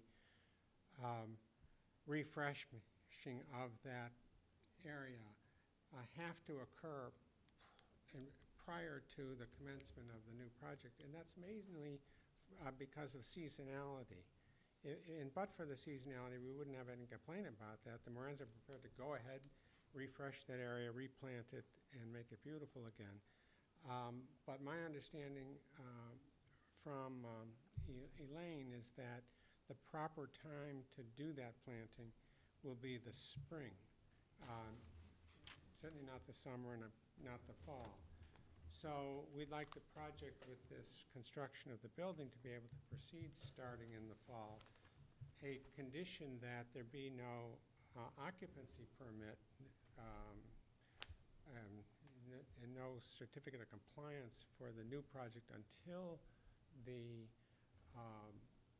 planting area, the 2014 planting area is refreshed. We have no objection to that at all. We just think that that work should be done at the proper time so that the best plants are available and the best conditions are available for the planting. Thank you. Anything else? No, I didn't think it was all gonna be that much. I have nothing else. I think the one other comment I'd like to make is that we did move the proposed garage back away out of the buffer zone so that the amount of area proposed from the new structure is equivalent to what is being removed that it presently exists. So the existing driveway and garage is a perfect balance. We moved the proposed carriage garage back basically a foot. So we could get that 80 square feet, I think it was, that we were talking about. That's it. Thank you. Kevin, sorry you got interrupted. I'm all set, thank you. Courtney? I have to agree with Betsy about the labeling, and I think it's because we both were teachers and demand precision from our students. And, you know, it is, yes, I can dig through this, but it's not clear to me what those crosshatches mean. In fact, if I look at it, it says lawn, and if that's where you're putting the mitigation, I'm confused. So that's all I'm trying, I think that's what Betsy's trying to say, identify it on here. That's all, put a label. Yeah. Yep. Anything else? No. Steve? I don't have any other questions. Peter? No questions. Make a motion, close the hearing and take it under advisement. Second. We have a motion and a second. Any further discussion from the board? Any comments from the public? Hearing none, I'll call for the vote. Close the hearing. All those in favor say aye. Aye. Opposed? It's unanimous. Thank you, Jack. Thank you for your time. We'll train you, Jack. Not him.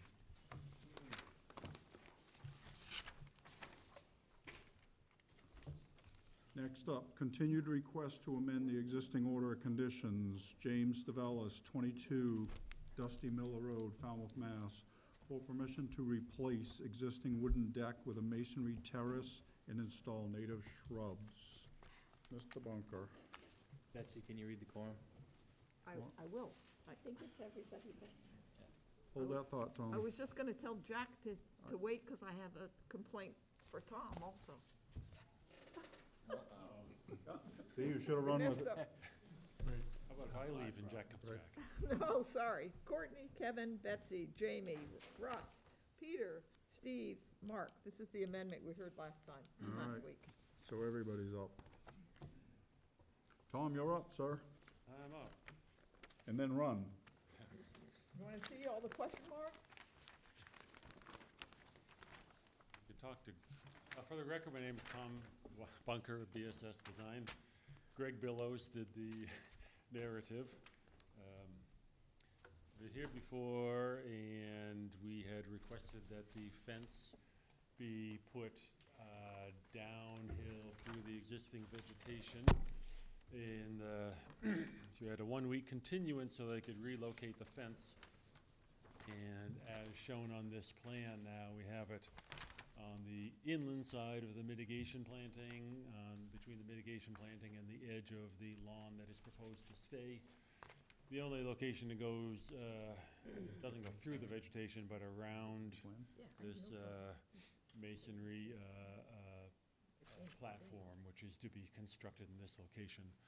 And you'll see here, I have it labeled. I have no problem with your plan. Okay. And the other comment from the narrative. Did it get passed on to you? Did you pass it on to you? Yeah, they fixed it. Yeah, and I apologize for that because, you know, I was focusing on the comment that Jen made about, in the narrative, it only mentioned a net zero increase in impervious coverage in the original version of the narrative, so that's the message I passed along and didn't proofread when I got the revised version and just sent it in. And then the message was passed along because it still talked about the fence being down And you here. were thrilled to realize that I actually read what was sent. Absolutely thrilled that people read the narrative. Good. So it should be, I don't know if you have markups on the revised revision, but, No, I haven't seen the revised revision. okay. Hold that till after the meeting. Yeah. So anyway, the fence has been moved to a location which I hope is acceptable to the commission. Thank you. No comments or questions? Did Jen see the revised plan? Yeah. She's good with it? Yeah, yeah, we're fine with the Good fence with right it. there, yep. Okay. Mark? No. Peter? No questions. Steve? Thank you for the revised location of the fence. Oh, What's that one? I'm all. Good. I'm Kevin? happy with the Courtney? revised location.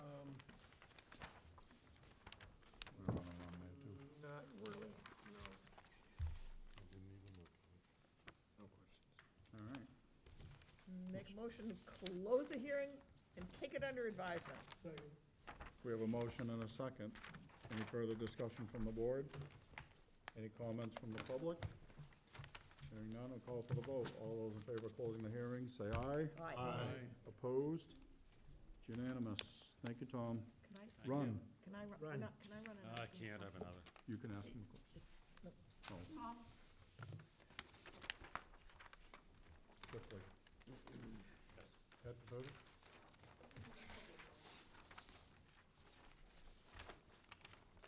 You're in the microphone, you know.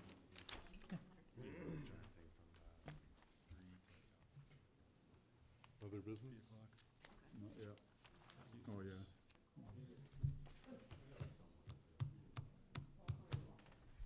She asked.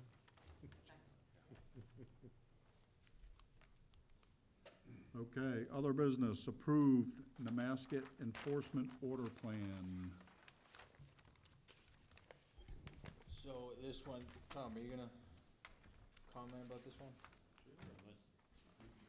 first that have?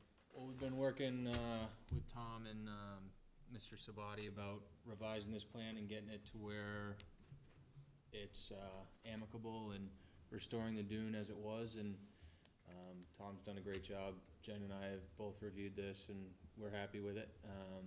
I think the one thing stalling it now is finding sand, but I think you might have found some. Well, comment that we've been doing some calling around, and for the record, my name is Tom Bunker, VSS Design. Yeah, we have met several times with your staff and talked about things, and just to go over the plan briefly, we do have the curved path going through, and what I did, because there's there's actually this hatched areas in the legend, this area that got replanted with the beach grass, Amorphola. And so what I've done, if you see the grading, this path basically curves around and climbs up one side of the slope that's there now and then back down again. So that is about a foot, a little more than a foot higher at this location than the path is in the center. And then this is where really most of the fill is put in to build up, reinforce this curve in it and get the top of this dune back up to sort of where it may have been at one time. George Patello did estimate,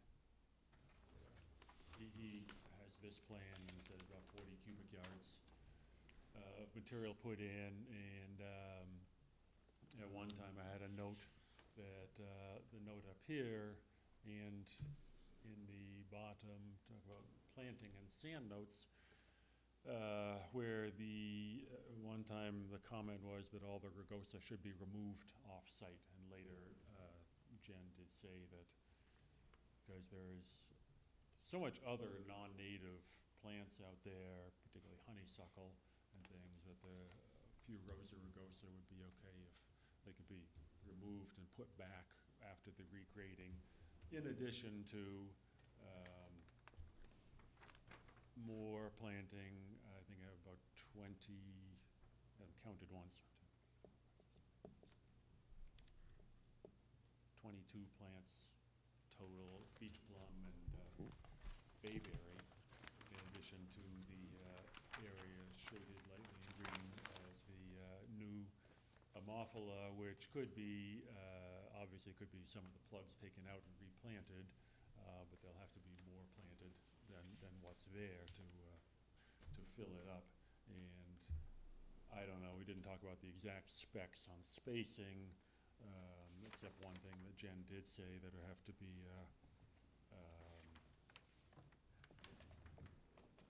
somewhere I have the note, 3-inch pot size minimum plants rather than the plugs for summer planting anyway.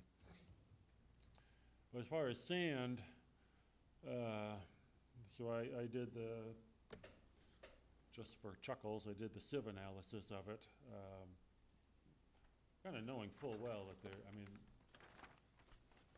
dune sand is not commercially available at this size and specification. And I know that a lot of times to get the dredging spoils, I don't want to call it spoils, but dredge material, and use it for this, and sometimes it's successful and sometimes it's not. During this process I was hearing about over in Seascape, I think it was, the dune restoration there, which was more like loam being put on. There was dredge material, but it had a lot of organic in it also, and that was put down and I believe had to be removed because it was just not. We're all talking with your staff. I believe as Jen said, to talk to Duxbury. There was a large, the Duxbury Beach Reservation did a large dune restoration project, so we finally got through to them, and their sand came from a pit in Carver, and we can find that.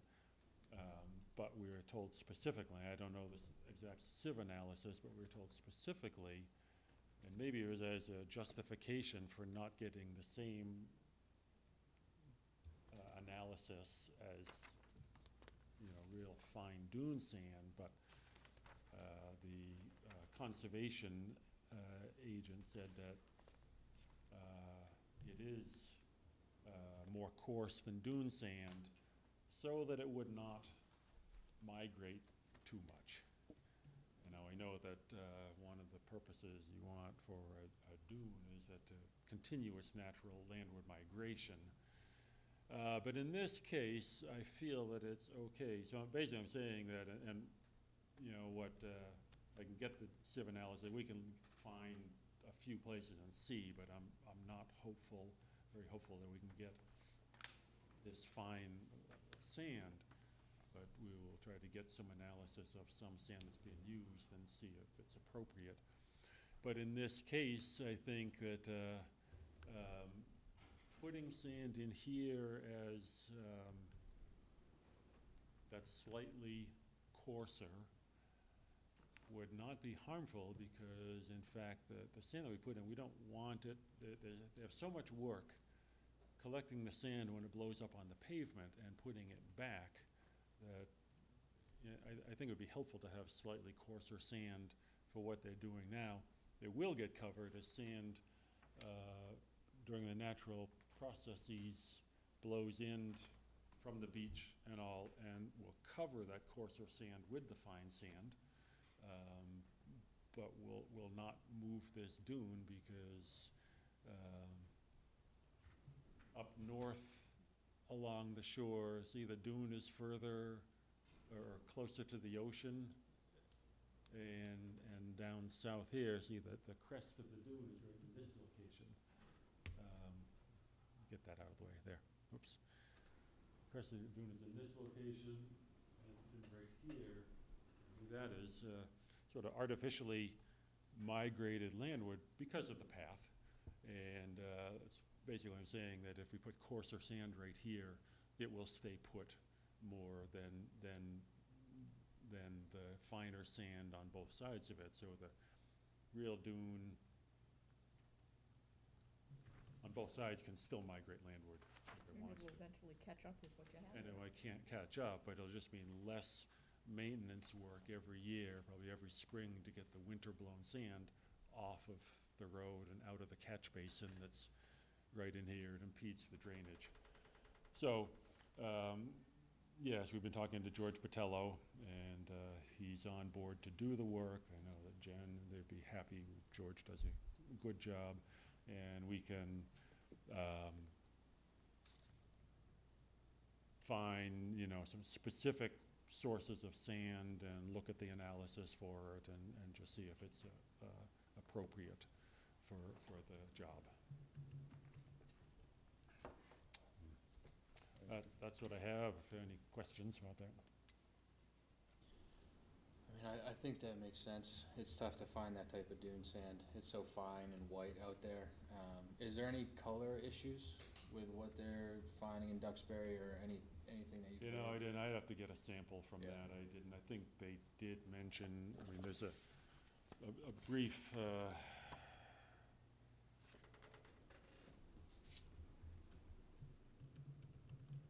They analyzed the color and grain to match the existing area, and just said they ended up using sand from South Meadow Road and Carver, but it didn't comment on the color. Right. So, I mean, we know the contractor who did it and all, we can find the color, and, Right. so I don't know, I know when you're doing a public beach, you have people, you know, the public that's worried about the color. I don't know how much the occupants of Nemasket Road will feel about the color, if it's a little off, or maybe they will. So we'll have to see how much of a concern that is, if it's a little yellowish. And I think Betsy made a good point that it will catch up eventually, so. Yeah, I mean, everything's gonna be moving. Yeah. Right. So yeah, no other comments. Yeah, well, and my other comment is, even if the color's a little off, you're planting Amorphola and you're planting some bushes there, and eventually you're gonna be building your own soil. You're gonna be making your own soil from it, and it's gonna be trapping sand. It'll be trapping new sand blowing in, and the sand will bleach out too Yeah. over time, so I mean, Yeah, it's, so and so I, it's better than putting loam down, but it is amazing how you look at two samples and you get one from a pit or somewhere and you think it's white. oh, I You know put it- till you get it You put it out. next to dune sand and it's obviously yellow and it's, Yeah, it's, we've seen that in places, actually. Yeah. When people have put it on the beaches. I've heard, yeah. Yeah, I know you went through a long process. This is a little bit different than we had discussed in the meeting, but I think I appreciate everybody who worked on getting this, Good effort, yeah, successful. yeah, like the design of the, Kevin? All set. Courtney? Nice job. Russ? Steve? All set? Peter? Good to go? All right. make a motion, close the hearing and take it under advisement. Second. Or is this a hearing? No. This is accepting. Make a Really to motion, accept the plan. make a Right. motion to accept the plan. And we'll work with staff to make sure of specific samples and decide on the Is there a source. second? Yeah. Thank you for doing all that. Okay, we have a motion and a second to accept the plan. All those in favor say aye. Aye. Aye. Opposed? It's unanimous. Thank you. Thank you, Tom. Thanks, Tom.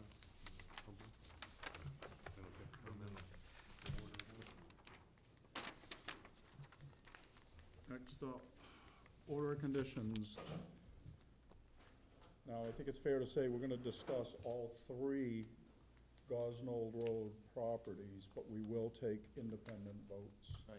For the record, just so everybody understands, rather than have three discussions of the same thing. Yep. So, Mr. Lynch, do you wanna start? Yeah, I think with the Gosnells, the main thing was a pre-construction site visit between staff, engineer, contractor, to kind of ensure that construction access is the main point of entry and kind of methodology, taking down the wall, rebuilding it, replant, timing, that type of stuff. I don't think there's a time of year restriction. I don't think so. Yeah, I don't think so either. I mean, it didn't have, it's not below mean high water, Right. so. Right. And they're trying to do it as soon as possible, pretty yeah, much. We would like to get it in before the next winter storm. Yeah, so, those are the main notes I had. I mean, it's pretty cut and dry, standard. Okay. Yeah. Anybody have any other thoughts? I just have a question. It's a technical one. Do we vote, have a separate vote for each one, or one vote suffice for all? Separate. You gotta speak up. Yeah, that's the problem. Yeah. You gotta speak up. Enunciate. Enunciate. He actually said Project. that. Apparently. He said that. Yeah.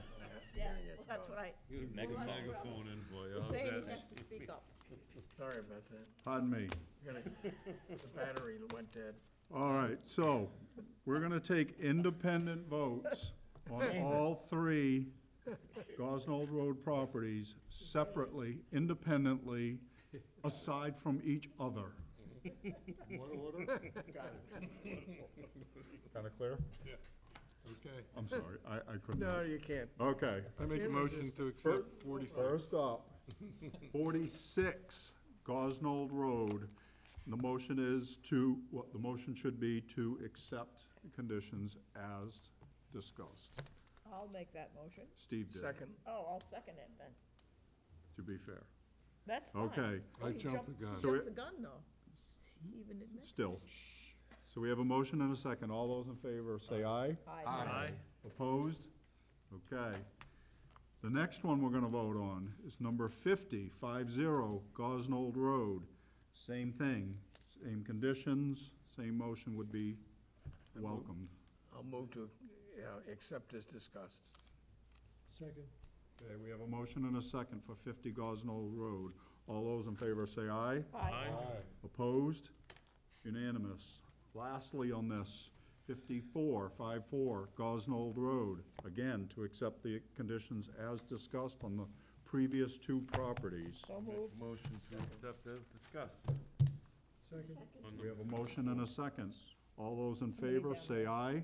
Aye. Opposed? It's unanimous. Order of conditions, David and Mary Catherine Carey, 60 Sitters Lane, Falmouth, Mass. This one's pretty straightforward too. It's the addition. What's that? Mayor Burger. I think it was all of us. It was last week. Oh, you looked at the corner, sorry. This one You follows skipped this, one. yeah. Did you skip? Did you Oh, no, vote 54 goes on? Yes. Right, so now we're on to 60 sitters. Courtney, Kevin, Betsy, Jamie, yeah, everybody. So garage, proposed addition, new patio, some mitigation plantings. Standard conditions. This one's pretty straightforward too. I didn't see anything that required pointing out. I'll move to accept as discussed. Second. Good project. Okay. Yeah. Nobody else has anything? So we have a motion and a second. Yep. All those in favor of accepting as discussed, say aye. Aye. Opposed? It's unanimous. That was way too easy. Oh, and we're gonna be done before 9:30?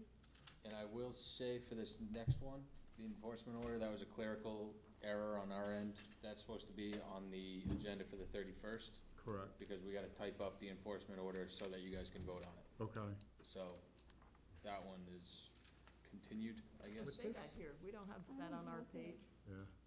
What are you talking about? Oh, Our alright. page says it's time to adjourn. Well, then it is, cause maybe the edit was made on the ones that adjourn. printed out, but that one's gonna be on the 31st. Make a motion to adjourn. Second. We have a motion and a second. All those in favor say aye. Aye. We're That's the adjourned. best motion